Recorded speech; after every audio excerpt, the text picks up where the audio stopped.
All right, this is going to be the last video. I'm going to do 5 and 6, and I will have Zoom open if we need it. Abby and Maya are in the basement playing pool. On Abby's recent shot, the cue ball was moving east at point... Oh, that reminds me. This one we just did should have a direction.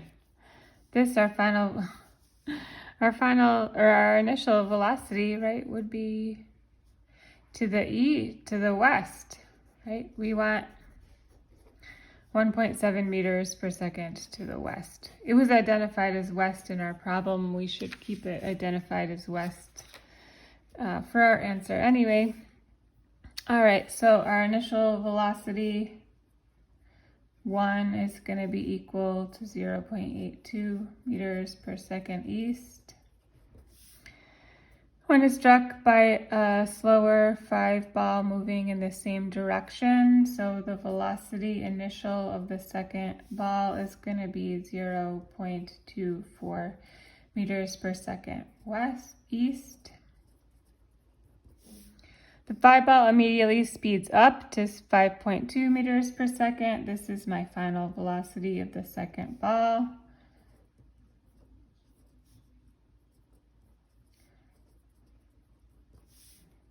Determine the post-collision speed of the cue ball.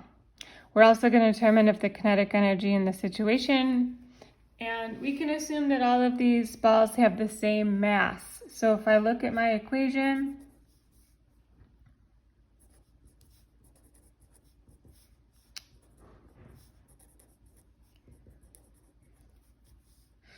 my mass, if they're all the same mass, right, this will cancel out. It won't end up canceling out if they're not the same exact mass. So this is going to be our velocities before and then our velocities after. So we were given, these were all positive, so I'm going to keep them as positive in my equation.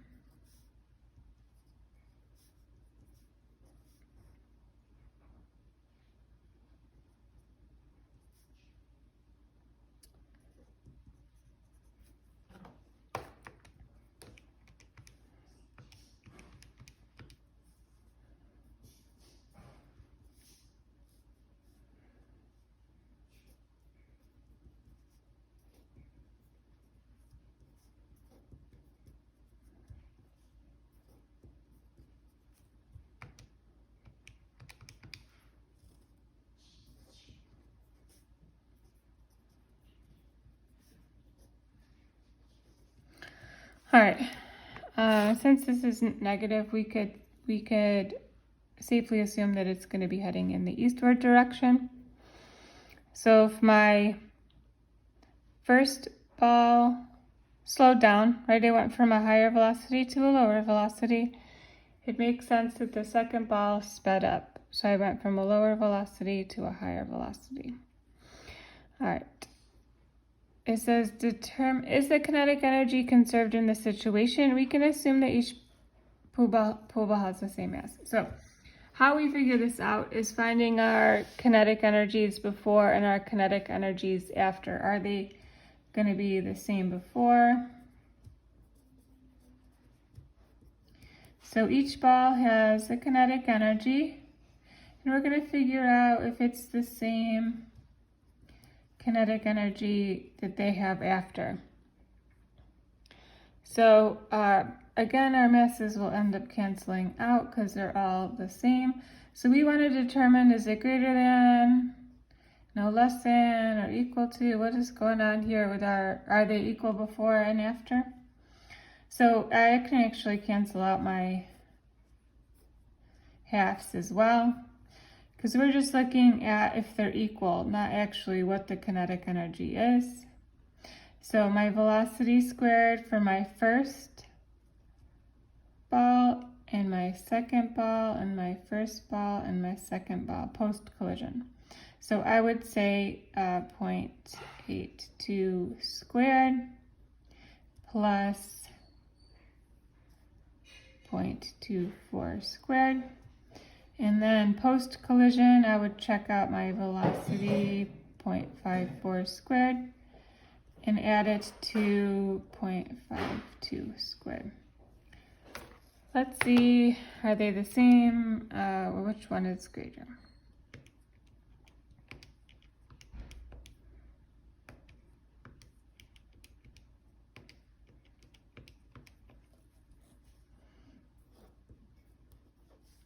So it's not in joules because we didn't have the mass and we didn't use the 1/2, but our kinetic energy will be represented by this 0.73 on this side.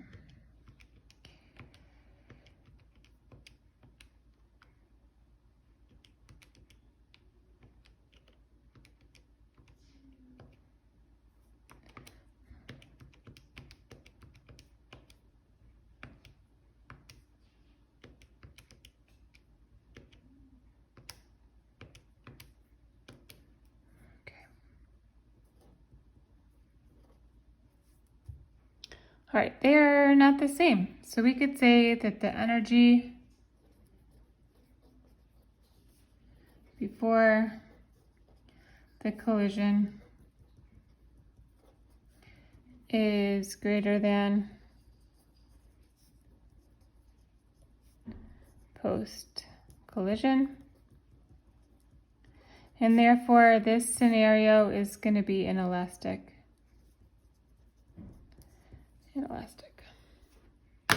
It's not perfectly inelastic though because the balls are not together after.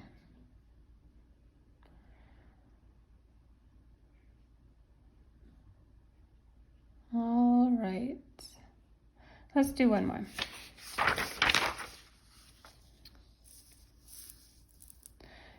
Number 6 says an ice hockey puck with a mass of 0.17 kilograms. This will be my M1.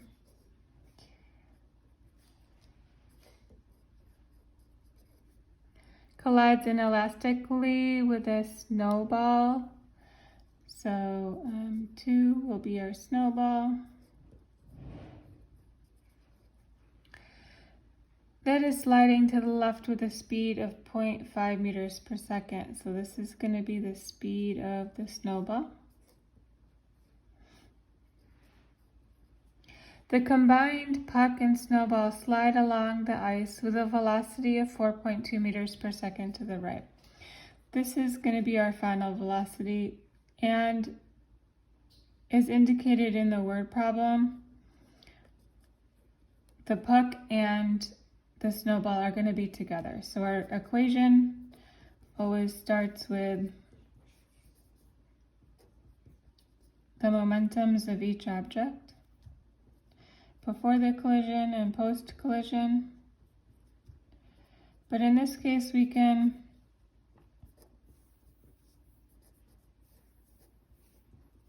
put our masses together post-collision because they are sliding together with one final velocity. Okay, what is the velocity of the puck before the collision? It's before. And is the kinetic energy conserved in this situation? If not, what is the change in kinetic energy? So let's plug in our variables. We're looking for VI. This one's a little longer, so I would recommend not rearranging it.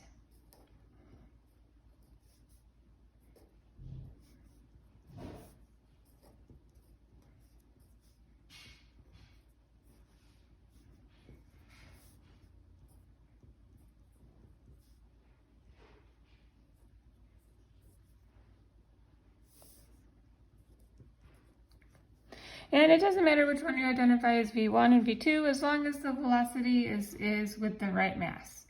So a snowball is moving with a speed of 0.5. So we want to make sure that those two things are together. Okay, so the left to the right. All right, so we do have to identify a negative in here. So if the snowball is sliding to the left, we'll identify that as negative. Negative. And the velocity post-collision, they're moving to the right. So we'll keep that as positive. And I think we're all set to solve this.